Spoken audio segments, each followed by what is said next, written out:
여러분 오늘도 잘 견디고 계십니까? 김명준의 뉴스파이터입니다. 하루에 몇 번씩 한숨이 새어나오고 눈앞이 먹먹해집니다. 지독한 황사 때문일까요? 어린이 보호구역에서 아무런 보호를 받지 못하고 목숨을 잃은 9살 승아양 때문일까요?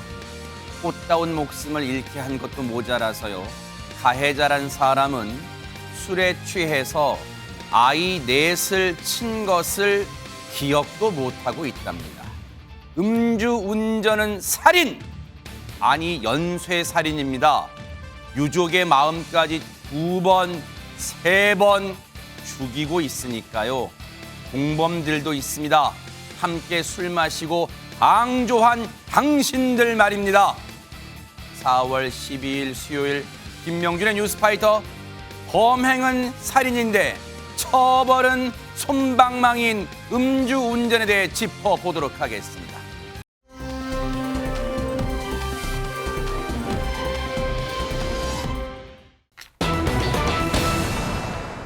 아무리 다시 생각해봐도요, 분노를 주체할 수 없는 우리 승아양 음주운전 살인사건, 정말로 어떻게 9살짜리 채 꽃을 피워보지 못한 9살을 치어 죽게 만들어. 그런데 그 더 분노를 일으키는 영상이 공개됐다면서요, 하재근 평론가님. 예, 이번에 어린이 보호구역에서 만취운전으로 어린이 4명을 치어서 1명을 숨지게 했던 전 공무원 60대 남성이 당초 경찰의 1차 조사에서는 소주 반병만 마셨다라고 진술했었거든요. 네. 그런데 당시의 CCTV 영상이 이번에 공개된 겁니다. 네. 근데 그 영상을 보시면 그게 과연 소주 반병만 마신 사람의 모습인지 시청자분들께서 한번 판단해 보시죠. 하하, 네. 영상이 이제 나올 텐데 네네. 영상을 보시면 이게 그 당시에 술 마신 직후에 건물 바깥으로 나오는 모습이거든요. 네. 저렇게 비틀비틀합니다. 자기 몸을 제대로 가누지 못하는 모습인 거예요. 네. 그러면서 계단 내려올 때 몸을 못 가누니까 난간을 잡고 내려옵니다. 그리고 저렇게 터덜터덜 비틀거리면서 걸어가는데 저게 한 10m도 안 되는 거리를 걸어가는 건데 네. 1분 정도가 걸렸습니다. 네. 거의 이제 몸을 제대로 가누지를 못하는 거죠. 그런데도 불구하고 자동차를 타서 운전대를 잡고 저 상태로 20분 정도를 운전한 거예요. 네. 그리고 스쿨존에 돌입해서 과속으로 진입하다가 결국 지나가는 어린이 4명을 치게 됐던 겁니다. 분노도 분노입니다만 지금 보세요. 저게 사람입니까? 저게 사람이에요? 낮부터 얼마나 퍼마셨으면 가해직자도 아니고 휘청휘청도 아니고 난간을 잡아도 중심을 못 잡을 정도로 얼마나 퍼마셨으면, 대낮부터 얼마나 퍼마셨으면, 그러고도 운전대를 잡았어요. 전혜연 평론가님. 세상에. 정말 이 사건이 더 안타까운 이유는 뭐냐면요. 대낮에 이런 일이 발생했다라는 겁니다.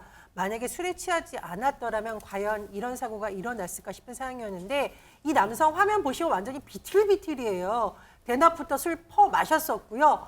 8일 오후 2시에 그런데도 불구하고 대리운전 부르거나 쉬었다가 술 깨서 운전한 것도 아니고 그대로 운전자를 잡았습니다. 그리고 불과 20분 만에 5.3km 정도 운전하다가 어린이 보호구역에서 사고가 난 겁니다. 그런데 당시 상황을 보면 일단 핸들을 돌려요. 그리고 좌회전해가지고 상가 쪽 경계석 한번 충돌했었는데 문제는 뭐냐면 술을 마시면 판단이 느려진 상태다 보니 아마 브레이크를 밟으려다가 가속 페달을 밟은 것으로 지금 경찰에서 보고 있습니다. 정말 생태 같은 어린이 4명이 치여서 1명이 숨지는 사고, 음주운전이 정말 중대 범죄라는 말 다시 한번 생각하게 합니다. 아니 이 천하의 몹쓸 사람입니다. 100번 양보해서 저 상태로 운전대를 잡았으면 아무도 없는 전봇대나 들이받든가지 왜 하필 5.3km 운전해도 왜 하필 저기서 사고를 내요? 왜 우리 아이들을 다치게 하고 죽게 합니까? 진짜 백성원 변호사님. 보통 그러니까 이렇게 음주 만취 사고가 났을 때 우리가 되게 많이 듣는 말이 하나 있습니다. 뭘까요? 술 얼마나 먹었냐라고 하면 대부분 소주 반 병이라고 그럽니다.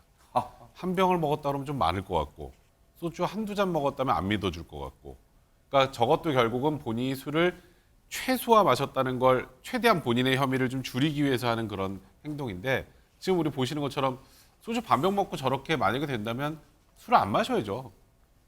전 딱 봐도 저건 소주 반 병 먹은 사람이 아니고 나중에 결국은 일단은 실토했는데 전 이것도 아니라고 생각을 합니다. 나중에 2차 조사에서 소주 한 병 정도 마셨다고 하는데 장난합니까? 예, 지금 당시- 장난해요, 진짜?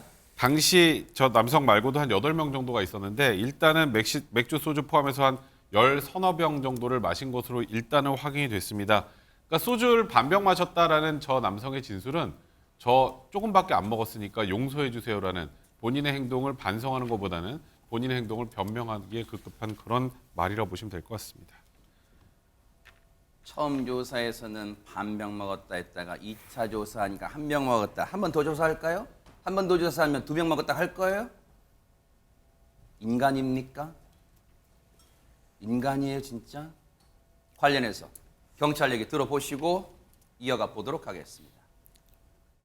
병수로 따지면 정확히 뭐 누가 어느 정도 먹었는지까지 확인이 지금 안 되지만 병수로 따지면 1인당 1병 정도 이상 정도. 1차 조사 시에는 아이를 충격한 사실을 잘 몰랐습니다.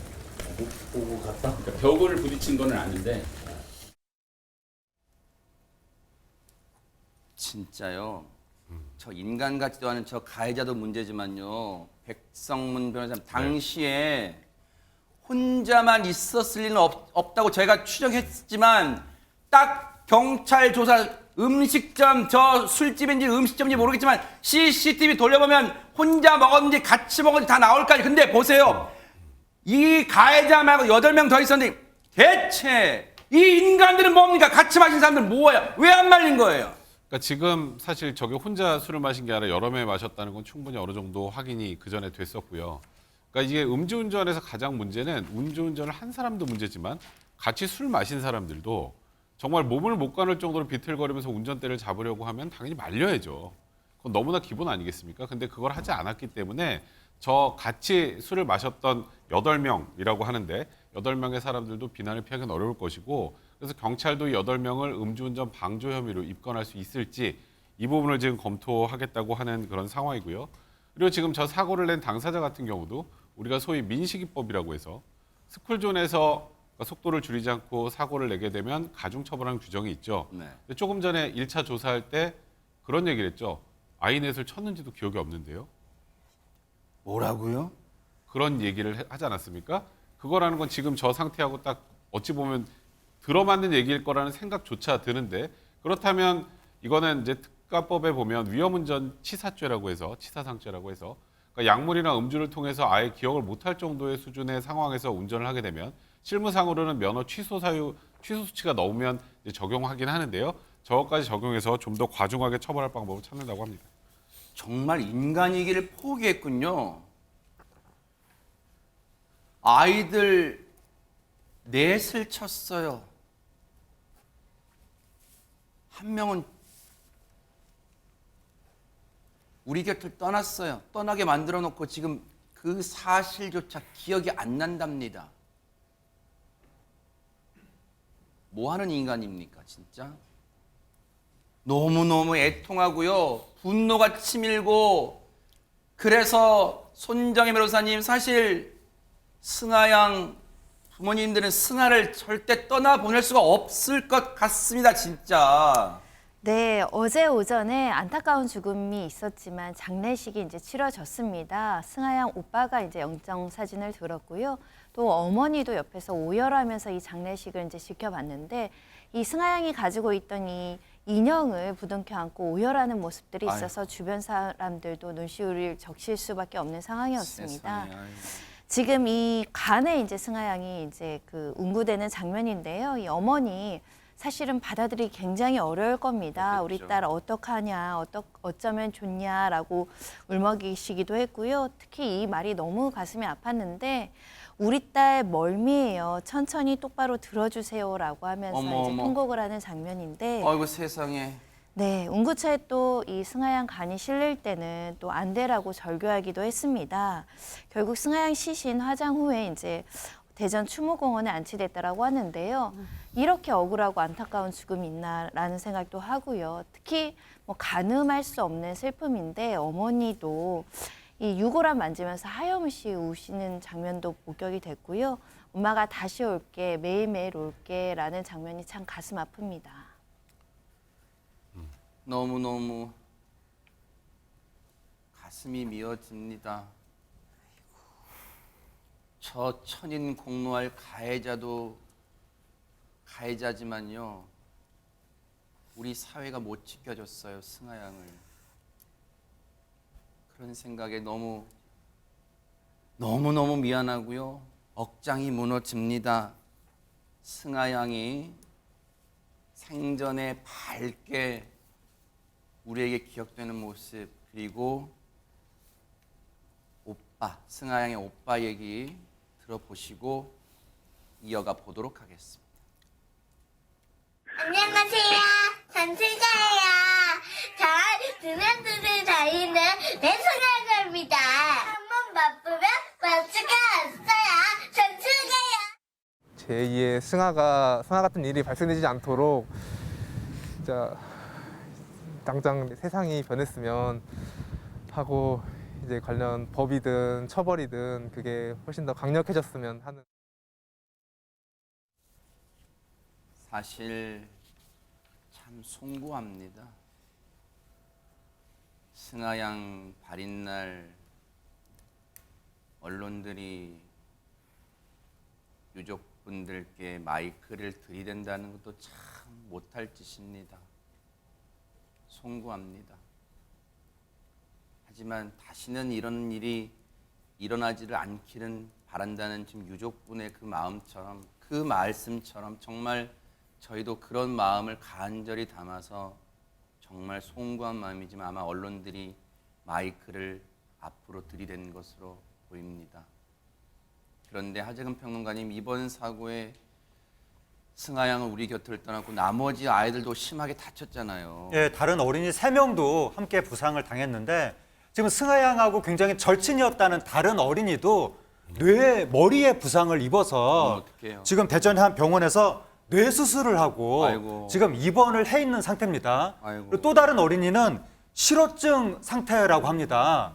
그리고 또 다른 어린이는 일단 퇴원했다가 후유증 진단을 위해서 재입원을 한다고 하는데, 교통사고라는 게 원래 후유증이 무서운 거잖아요. 그러니까 제발 이 어린이들이 후유증 없이 잘 회복이 돼야 될 텐데, 일단 지금은 회복이 우선이니까 이 어린이들이 충격받지 않도록 승하양이 세상을 떠났다는 거는 이 다른 어린이들한테는 얘기를 해주지 않았다고 합니다. 어머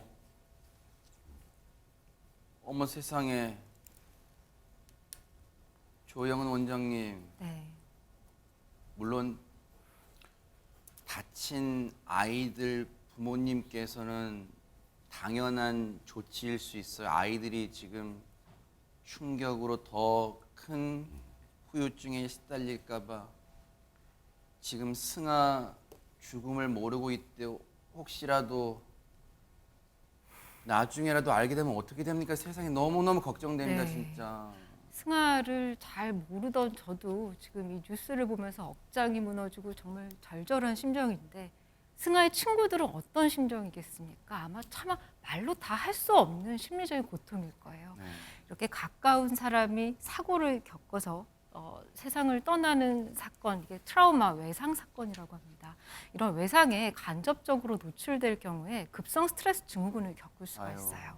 이제 증상은 이러한 고통스러운 일이 다시 일어나고 있는 것 같은 느낌, 그리고 강한 우울감과 불안감, 그리고 아이고. 깜짝깜짝 놀라고 수면 문제를 겪는 네. 과각성, 그리고 또한 너무 고통스럽기 때문에 현실감이 없어지는 해리, 그리고 관련된 자극을 피하는 회피 증상이 나타날 아이고. 수가 있습니다. 그래서 이러한 증상들이 외상후 스트레스로 가지 않기 위해서는요, 사람들의 지지가 너무나 중요하다고 해요. 그래서 아이들이 결국은 이 사건을 알 수밖에 없게 될 텐데요. 주변에서 많이들 도와주셨으면 좋겠습니다.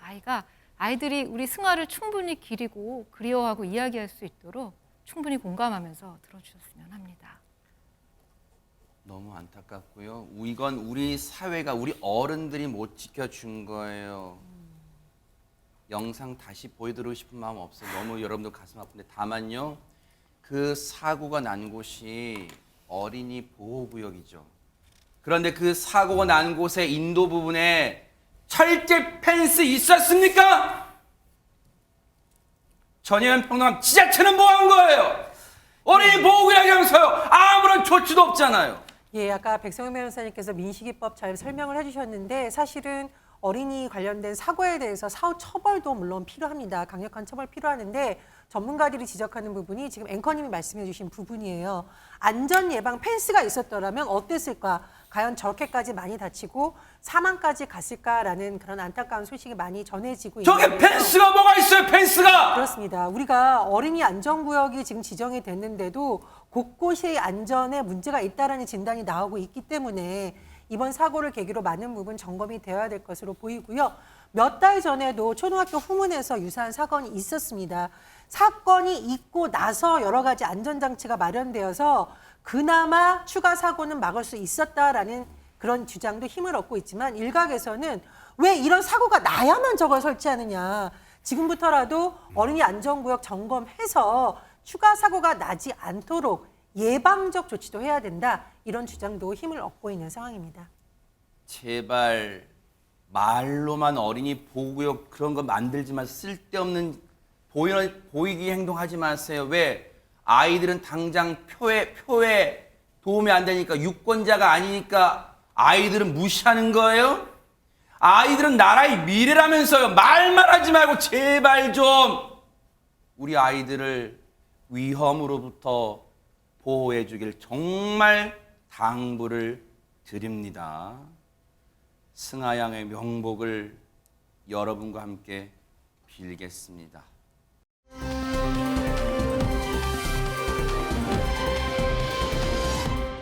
자, 그런가 하면 이번에는 고속도로를 달리던 운전자가 날벼락을 맞은 일이 있었답니다. 손정혜 변호사님.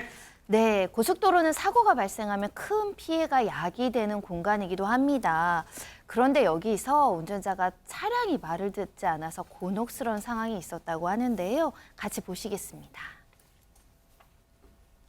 어제 오전 8시 50분경이고요. 이 네. 고속도로를 달리던 승용차가 네. 차선을 왔다 갔다 하면서 아슬아슬 운전하고 있는데요. 아이고. 알고 보니까 이 차들이 이제 이 차 보면 바퀴에 불꽃이 튀죠. 그러네요. 그리고 브레이크까지 작동이 안 됐던 차량입니다. 어머. 이런 위급한 상황에서 지금 운전을 하고 있습니다. 지금 누군가가 빨리 좀 도와주거나 뭔가 저 차를 세울 수 있는 장치가 필요한데 지금 일단 이 상황에서 운전자분이 그나마 뭔가 정신을 차리신 것 같아요. 이 119에 구조 요청을 했다는데 소방대원과 대화를 이어갔대요. 그때 당시에 육성 좀 들어보시고 이어가 보도록 하겠습니다. 선생님, 그 브레이크 양발로 한번 꽉 밟아보세요. 지금 끝까지 밟고 있어요. 더 안 들어가요 지금. 갑자기 타실 수 있으시겠어요? 그냥 긁을까요? 아니요. 선생님, 핸들 꽉 잡으시고 3초 이상 눌러보세요. 저 시동 버튼. 안 꺼져. 네. 지금 속도 어떻게 돼? 아직도 80이에요? 아니요 올라가고 있어요. 왜 이래 이거? 속도 올라가고 있어요? 네 지금 100이요. 차가 안 서요. 선생님! 차에서 연기 엄청나고. 자, 일단 뭔가 마음의 진정을 하고 119 구조대원과 통한 가까스로 이어갔습니다만 통화를 했지만 백성무 변호사님 네. 이 차의 상황은 걷잡을 수 없이 안 좋게 되다 보니까 지금 당황하는 목소리가 역력히 지금 들렸어요. 제가 지금 저 운전석에 있었어도 저렇게 대응하기 힘들었을 것 그러니까요. 같아요. 지금 아까 영상 잠깐 보셨던 것처럼 차의 브레이크 등은 계속 들어오고 있는데 아이고. 차는 계속 앞으로 가고 있고 네. 그리고 바퀴에는 지금 불이 나고 있습니다. 어허. 그러니까 저 상황에서 지금 운전자가 할 수 있는 게 별로 없었는데 지금 저 상황 딱 보시면 아시겠지만 아까도 뭐 옆에 갓길에 긁을까요라는 건 차를 어떻게든 마찰을 시켜서 속도를 줄여볼까요? 이런 취지였던 것 같은데요. 근데 지금 저렇게 계속 119와 통화를 하면서도 어떻게든 차를 세워보려고 하지만 차는 쓰지 않고 저 상황으로 10분 동안 저게 지금 아침 8시 한 50분경에 어머. 경부고속도로 청주 나들목 인근인데요. 네. 고속도로를 질주할 수밖에 없는 그런 상황이었습니다. 자, 저렇게 제어가 안 되는 상황에서 지금 바퀴 부분 차체에는 지금 불까지 붙은 상황에서 정말 불안한, 정말 공포의 운전이 10분 정도 이어졌대요. 이 운전자에겐 10분이 한 10시간? 아니야, 10년처럼 느껴졌을지 몰라요. 근데 이때 우리한테 필요한 느낌, 그런 생각 있잖아요. 제발 누군가 도와줬으면, 도움의 손길 뻗어줬으면, 그런 생각 있잖아요. 자, 영상 마저 보시고 이어가 보도록 하겠습니다. 저 경찰차 있는데. 지금 그 주변에 경찰차가 있나 봐요. 선생님, 경찰차가 지금 박아서 섰어요. 경찰차랑 박았어요? 네, 경찰차가 박아줬어요. 차 정차한 거예요? 차 멈춘 거예요? 아니, 정차하신 거예요? 네, 이제 섰어요. 너 바꿔 줘보세요. 경찰분, 잠시만 전화 좀 받아주세요. 왔어요? 잠깐만요, 경찰. 차에서 무리하게 내리지 마시고, 차에서 무리하게 내리지 마시고. 지금 여러분 들으셨죠? 아마 저였어도, 아마 시청자분들이었어도 지금 이 운전자분 마지막에 차는 멈췄지만요. 5만 가지 순간 생각이 다 몰려오고 긴장이 풀려서 그런지 몰라도 울먹이잖아요. 얼마나 그 순간 그 10분 넘게 공포감이 몰려왔을까요? 하재근 평론가님 세상에. 예, 정말 무서웠을 텐데 차가 그냥 쭉 가니까 정말 무섭고 다급했을 텐데 그 순간에 마침 경찰차가 나타난 거죠. 와, 세상에. 경찰분들이 고속도로 순찰을 하다가 네. 좀 뭔가 난폭 운전 같기도 하고 이상하게 진행하는 차를 보고 쫓아갔는데 근데 차량 밖에서 불이 나는 걸 보고 이건 비상 상황이다라고 판단을 하고 네. 바로 앞질러서 이렇게 교통사고를 일으킨 거죠. 아하. 그래서 자동차를 강제로 세운 건데 우리가 항상 무슨 일이 터졌을 때마다 뭐 경찰분이 왜 해결해 주지 않았느냐 이런 얘기 하지만 사실 경찰분들도 무슨 슈퍼맨이 아니라 우리랑 똑같은 보통 사람인데 네. 직업이 경찰이 된 거잖아요. 근데 매 순간순간 뭐 이렇게 베스트의 선택을 할 수는 없는 건데 아하. 그래도 저 긴박한 상황에서 어떻게 또 고속도로에서 내가 직접 자동차를 운전해서 이렇게 추돌 사고를 일으켜가지고 세워야 되겠다 네. 이런 판단을 바로 하시고 아하. 또 운전도 적절하게 해서 네. 더 큰 사고 번지지 않게 제대로 또 차를 딱 세우고 네. 마치 무슨 헐리우드 액션 영화처럼 네. 정말 저 경찰분들이 큰 일을 하신 것 같습니다. 당시 이 운전자분이 소방대원분과 119 소방대원분과 이 통화를 했을 때 지금 계기판의 속도가 어떻게 돼요? 네, 지금 80인데요. 계속 올라가요. 어떡해요? 속도가 올라가는 상황, 속도가 지금 계속 증가하는 상황에서 저 경찰분들도 순찰차를 앞으로 해서 차를 멈추기가 쉽지는 않았을 텐데 당시에 저 순찰차를 운전했던 경찰분 얘기 들어보시고 이어가 보도록 하겠습니다. 정차 명령을 했는데도 계속 달리는 거예요. 이상하다 싶어가지고 3차로로 가봤더니 그 운전석 앞바퀴에 불이 붙었어요. 당시 워낙 급박한 순간이어서 더 큰 사고를 막기 위해서는 멈춰야겠다는 생각밖에 없었습니다. 그래서 그렇게 신속한 조치를 하게 된 것입니다. 운전자는 본인 많이 놀란 상황이었고 저하고 옆에 탔던 문원규 경이 허리하고 목 쪽에 통증이 있고요. 다른 특별한 부상은 없었습니다. 세상에 저희가 볼 때는 영상이 그냥 퉁 부딪힌 건 줄 알았는데 그 순간 저 순찰차에 타고 계셨던 조수석 쪽에 타고 계셨던 동료 경찰관은 우리 교통사고 났을 때 당하는 거 있잖아요. 부상, 그 후유증이 지금 있다는 거예요. 그만큼 엄청난 충격이었습니다. 그런데 조영은 원장님 사실 앞서도 우리 들었지만 블랙박스에 이 녹음된 운전자 육성 들었지만 왜 울먹이지 않겠어요? 야, 이제 살았다. 그 5만 가지 생각이 들었을 거 아니에요. 그럼요. 얼마나 무서웠겠습니까. 제가 저 운전석에 앉아있다라고 생각을 하니까 오금이 저리는 느낌이었어요. 그러니까요. 너무 긴장이 돼서. 그래서 정말 운전자 입장에서는 히어로를 만난 느낌일 텐데요. 제가 심리학자로서 좀 칭찬을 드리고 싶어요. 저렇게 경찰분께서 저렇게 기지를 발휘할 수 있으려면 여러 가지 능력이 필요한데요. 판단력, 그러네요. 그리고 민첩성, 결단력, 그리고 책임감, 아하. 용기가 필요합니다. 맞아요. 정말 칭찬드리고 싶습니다. 네.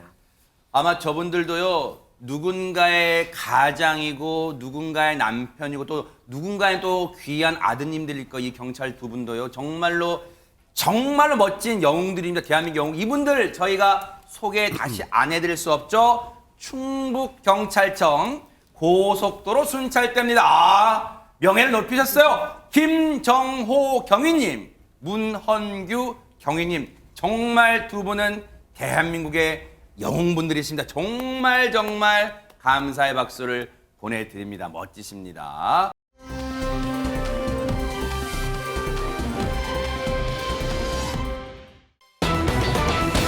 분위기 바꾸어 볼게요. 사람이요 원래 잘하던 것만 잘하는 것도 쉽진 않은데 이분 이런 도발을 합니다. 하재근 평론가님. 예, 그 누구보다도 음악에 진심인 싱어송라이터 네. 두 명의 이야기를 소개해드리려고 하는데요.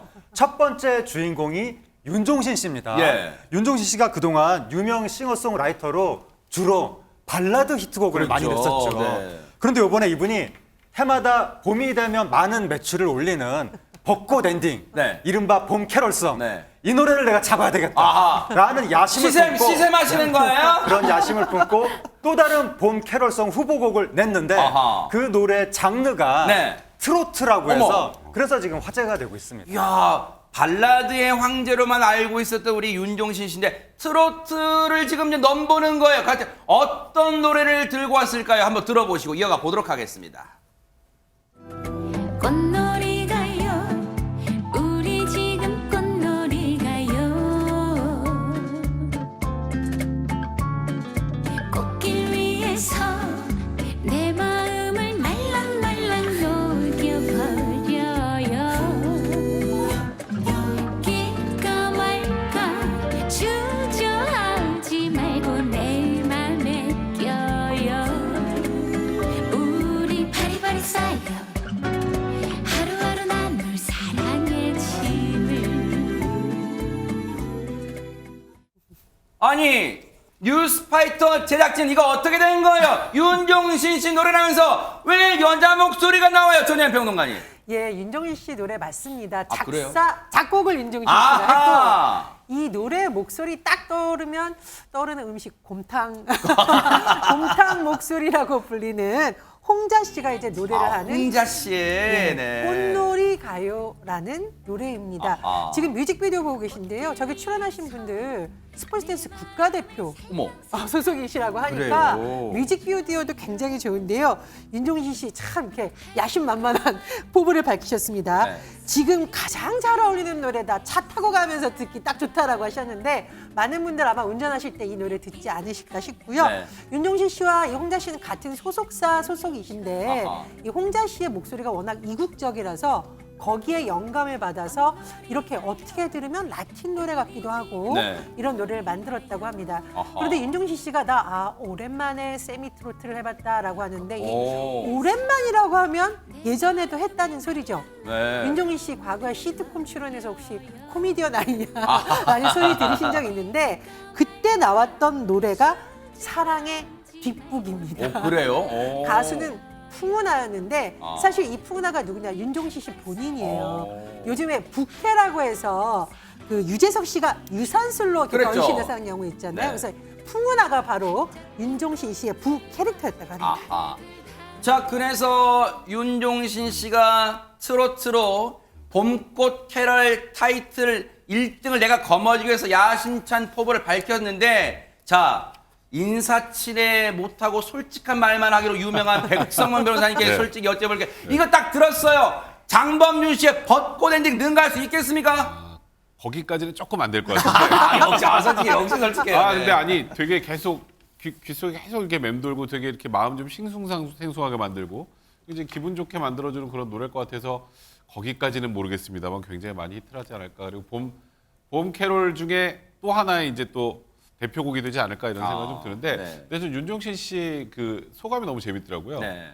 원래 이게 딱 지금 꽃놀이를 가려면은 벚꽃이 만발해야 되는데 아하. 근데 올해는 하필 벚꽃이 빨리 펴가지고 벚꽃이 다 졌다. 네. 벚꽃이 좀 있어야 지금 그 벚꽃 엔딩을 따라잡는데 네. 아 이거 뺏어올 수 있을까 이런 생각이 좀 든다 이런 재미있는 위트 있는 대답을 하기도 했고요. 네.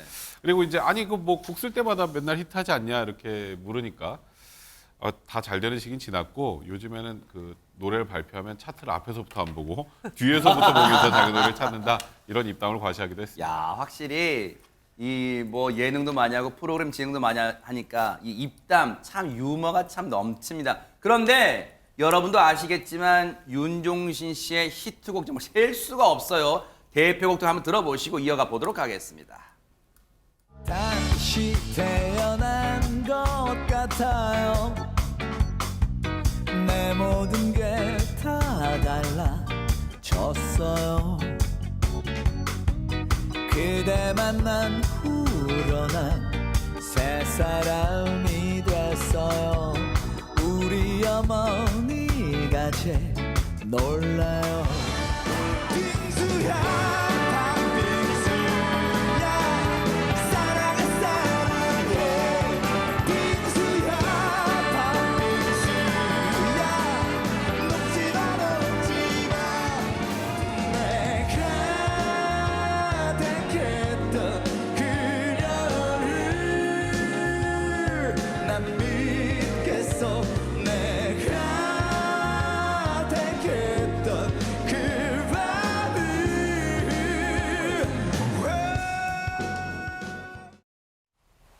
사실 저는 개인적으로 윤종신 씨 많은 발라드 노래 중에 어릴 때 그걸 좋아했는데 교복을 벗고 죄송합니다. 네, 무리를 일으켜 죄송한데 어쨌든 이게 좀 느리고 좀 우울감 있고 그런 노래 발라드만 하는 줄 알았는데 조영은 원장님 이거 빠른 발라드 많네요 보니까. 네, 그럼요. 윤종신 씨 노래 너무 좋은 노래 많지만요. 제가 가장 좋아하는 윤종신 씨 노래가 방금 나와서 정말 깜짝 놀랐어요. 뭔데요? 팥빙수. 오, 네, 제가 네네. 대학생 시절에 율동과 함께 춤을 추면서 아주 노래 연습장 가면 끝내주게 불렀었는데요. 최근에도 한번 갔다 왔습니다. 네. 그때 팥빙수를 불렀었는데 네.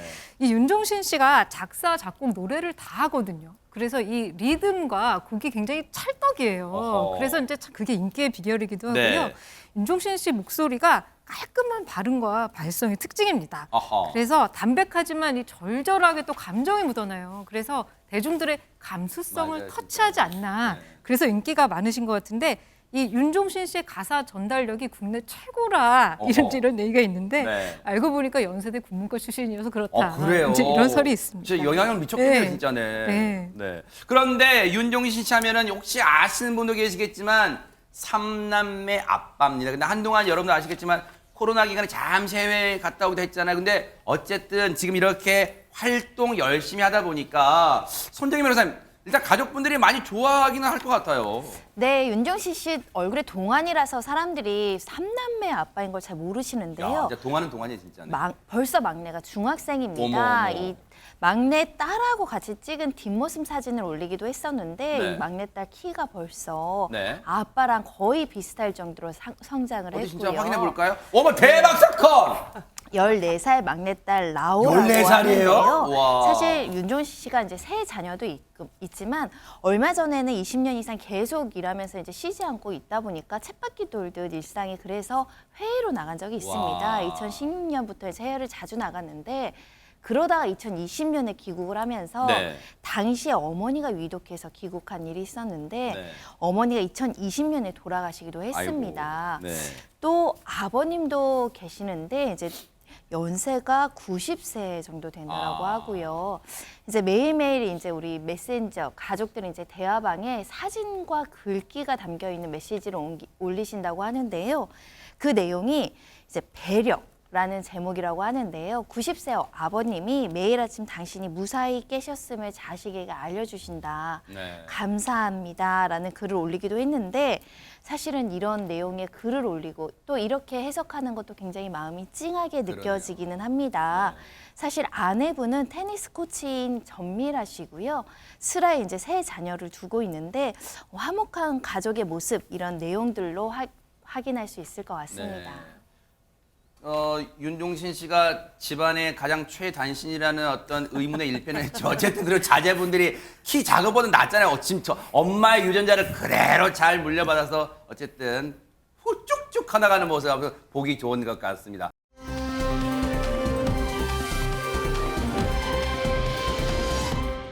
그런가 하면요. 윤종신 씨 못지않게 이 가수분의 도전도 아주 상당한 신선한 충격을 주고 있다면서요. 하재근 평론가님. 예, 그 가수가 네. 윤종신 씨처럼 곡도 잘 쓰고 어허. 그리고 윤종신 씨처럼 한글 가사도 잘 쓰는 와중에 네. 그 가수 자체가 일종의 독보적 캐릭터가 된 네. 그러한 후배 가수가 있는데 어허. 누군지 상상이 되십니까? 상상이 안 되죠. 그 후배 네. 가수가 네. 바로 최근에 신곡을 냈습니다. 어허. 한번 누군지 영상으로 확인해 보시죠. 야, 이 궁금증 유발 정말 하재근 평론가 너무너무 잘하신다. 대박 사건이다. 네. 네.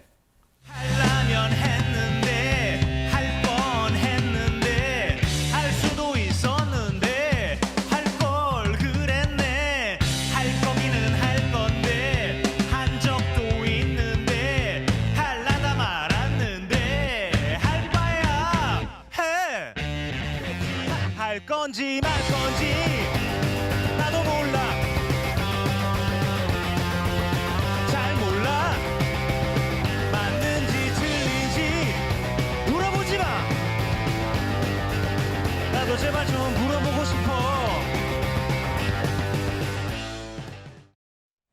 저도 진실만을 말씀하시는 백성원 변호사님 좀 닮아가려고 하는데 전현 평론가님 제가 진짜 장기하 씨 노래를 제가 처음에 막 듣고 그럴 때는 진짜 솔직히 이게 노래야? 막 그랬단 말이에요. 근데 진짜 근데 이게 반복해서 듣다 보니까 조금 맛을 알 것 같아요. 예, 저도 사실 장기하라는 가수가 있는데 서울대 사회학과 출신이고 굉장히 독특하다 해서 네. 어떤 노래인가 하고 처음에 들었을 때 충격을 받았었어요. 뭘까요? 싸구려 커피를 마신다면서 아니 이게 무슨 노래인가 했는데 그 다음에 나온 곡은 더 파격적이었어요. 뭐였죠? 너랑 나랑 아 굉장히 충격적인데 이게 들을수록 중독성이 있고 좋은 것이 다 한글입니다. 오. 영어가 거의 없어요. 그래요? 이게 한글 노래 굉장히 유명한데 이번에 나온 노래도 보면 해라는 곡과 할 건지 말 건지인데 거의 유사한 단어를 조사만 바꿔가면서 진짜. 나오고 있습니다. 그런데 어쨌든 뭐 장기하 자체가 장르다고 할 정도로 독특한 음악 세계를 선보이고 있는데 누리꾼들이 한글날 장기하 씨 상줘야 된다. 왜냐하면 이제 요즘은 뭐 그 어떤 이름을 다 영어로 바꾸거나 가사를 영어로 바꾸는 경우가 많은데 장기하 씨 노래는 거의가 한글이고요. 심지어 소속된 이 밴드 이름도 장기하와 얼굴들이었고 예전에 속한 밴드 이름이 뭔지 아십니까? 뭘까요? 눈 뜨고 코베인. 어쨌든 이 4월 말에 공연을 앞두고 있는데 신나게 공연하고 싶다고 밝히셨으니까 또 장기하 씨 팬들 한번 가보시면 좋을 것 같습니다. 진짜 재치가 있습니다. 그런데 사실 이번에 나온 곡 하나 가지고 많은 팬분들과 네티즌분들이 야 한글날 상줘야 된다 장기하 씨한테는 그러진 않을 거예요. 아마 많은 노래가 정말로 한글 사랑 그 마음이 듬뿍 담아있다고 하는데 한번 들어보시고 이어가 보도록 하겠습니다. 싸구려 커피를 마신다 미지근해 적잖이 속이 쓰려온다 눅눅한 비닐 장판에 발바닥이 쩍 달라붙었다 떨어진다 달이 차오른다 가자 달이 차오른다 가자 가자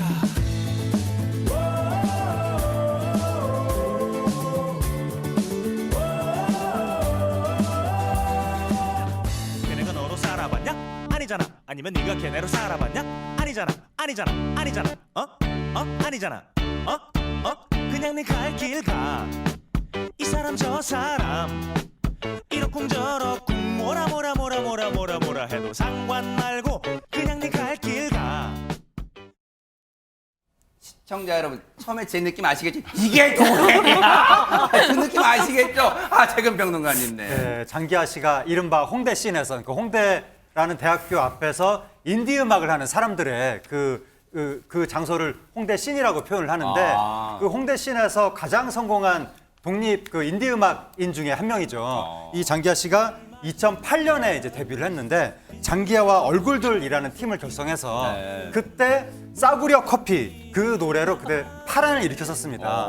그리고 달이 차오른다 가자 등등등 여러 가지 노래를 만들었었는데 그 노래들마다 한글이라고 해서 이게 장기하 씨가 어떠한 목적의식을 가지고 한글로 노래를 만드는 것이 아니냐. 또 장기하 씨가 서울대 사회학과 나왔다고 해서 무슨 사회적 의식이 있는 거 아니냐. 그런 얘기도 많이 나왔었는데 정작 장기하 씨 본인은 뭐 이렇게 대단한 목적이 있었던 것은 아니고 네. 그냥 노래 만들 때 그 가사 쓸 때 자연스럽게 쓰자는 주의다. 그래서 내가 평소에 쓰는 어휘들을 사용해서 가사를 쓴 거다. 네. 그렇게 말을 한 바 있습니다. 근데 제가 알기로는 장기하 씨만큼이나 이게 뭐 루머에 그런 거 없는 가수가 참 드문데 근데 몇 년째 이 해명을 하느라 진땀 빼고 있다는 얘기가 또 뭐예요? 일단 장기하 씨 하면 딱 떠오르는 거 서울대 사회학과 출신. 아하. 여기까지는 그냥 공부 잘했나 보다. 네. 똑똑한가 보다. 인디밴드. 아하. 인디밴드 하면 왠지 히트를 많이 하지 않은 사람이니까 뭔가 그렇게 부유하진 않을 것 같은 느낌? 아하. 거기다가 첫 데뷔곡이 싸구려 커피. 네, 그러면 최소한 이 장기하라는 가수가 이렇게 유복한 사람은 아니구나 이렇게 추정을 할 거예요. 네. 싸구려 커피 가사 보면 일단 제목이 싸구려 커피니까 거기에다가 뭐 눅눅한 비닐장판에 발바닥이 쫙 달라붙는다부터 야. 이젠 아무렇지 않아 바퀴벌레 한 마리쯤 쓱 지나가도 어허. 자기의 생활상을 노래한 건가? 그렇잖아요. 막 그런 건데. 근데 이제 이 정도 되면 그냥 혼자 외롭게 자취를 하고 가난하게 살고 있구나 생각할 텐데 여기서 반전입니다. 뭘까요? 한 번도 이런 가사를 쓴 양반이 자취를 해본 적이 없다고 합니다. 오. 거기에다가 또 굉장히 유복한 집안 출신입니다. 어허. 뭐 아버지가 사업을 하시고 네. 그러니까 이제 많은 또 네티즌들이 야 유복한 가정이래 가난한 척 코스프레 했나 봐 배신이다 뭐 이러면서 아이고. 이런 댓글들 남기니까 이제 뜻하지 않게 네. 뭐 해명을 계속 해오셨다고 하는데 네. 장기하 씨가 이렇게 얘기했습니다. 속 시원하게 말하겠다 나는 부자다. 음. 그리고 우리 아버지가 뭐 작은 기업을 운영을 하시는데 뭐 그렇다고 뭐 엄청난 부자까지는 아니다. 뭐 큰 어려움 없이 지내긴 했지만 그 정도까지는 아니다. 그러니까 이제 뭐 그런데 난 아버지 가업을 이룰 생각은 없다. 이렇게 또 한 번 해명을 하셨다고 합니다. 이것도 참 재치 있게 장기하 씨가 얘기를 한 것 같다. 근데 어쨌든 여러분들이 장기하 씨를 좋아했던 게 장기하 씨의 배경을 보고 좋아한 건 아닐 테니까 장기하 씨 노래에만 관심 갖고 또 노래가 더 인기를 얻도록 많은 사랑을 주시는 게 어떨지 그런 생각을 해봅니다. 아주 잘 들었습니다.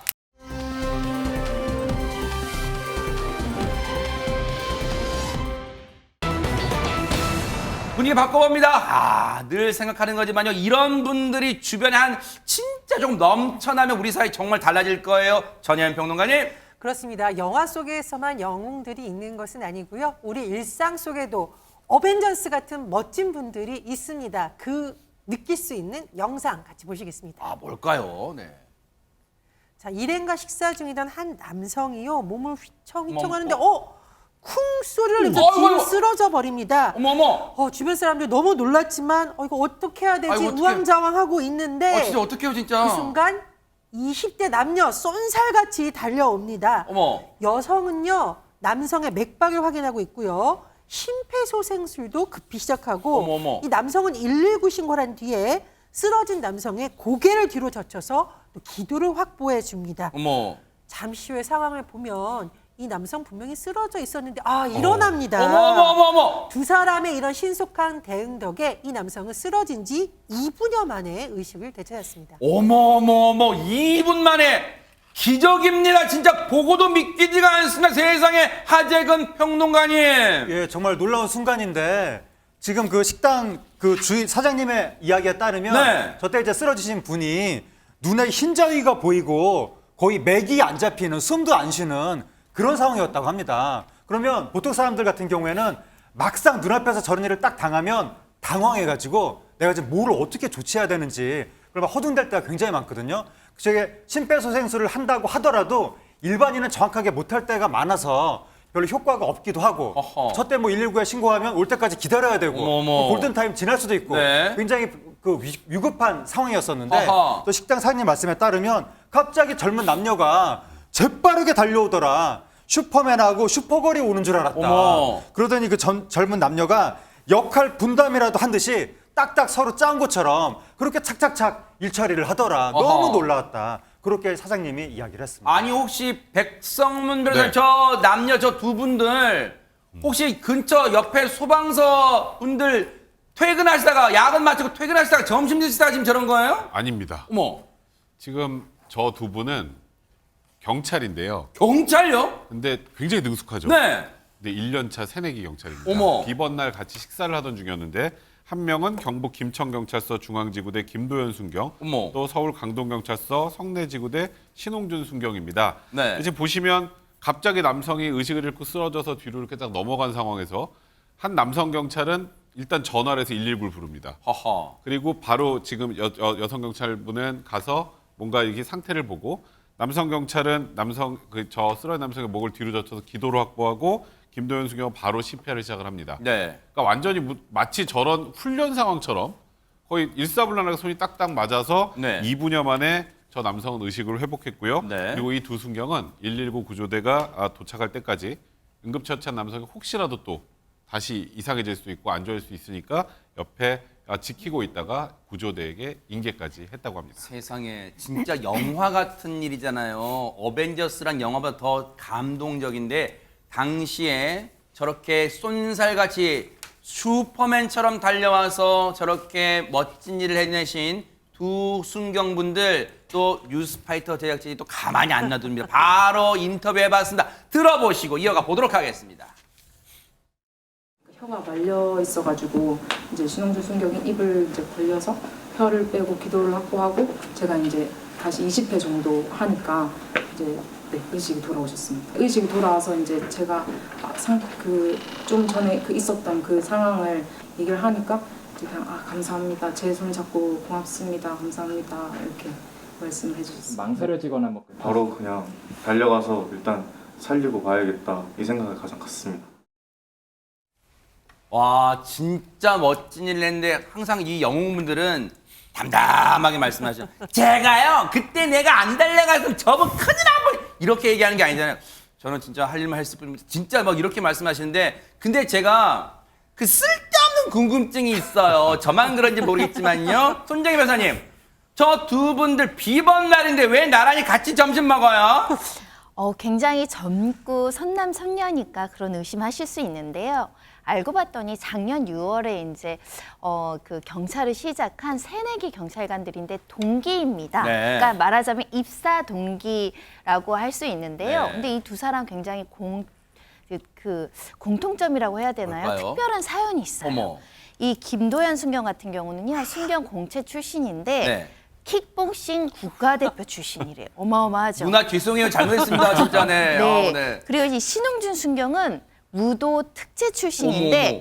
사격 국가대표의 이력이 있다고 합니다. 어머. 두 분 왠지 이력이 남다릅니다. 야 엄청난 무시무시한 분들인데 이력을 보면요. 근데 전현 평론가님 근데 이분들 이렇게 뭐 뉴스에 나오고 칭찬만 해드리는 걸로는 좀 부족하지 않나 그런 생각도 들어요. 예, 그래서 윤희근 경찰청장이 11일 두 분을 경찰청으로 불러서 어허. 표창도 직접 하고요.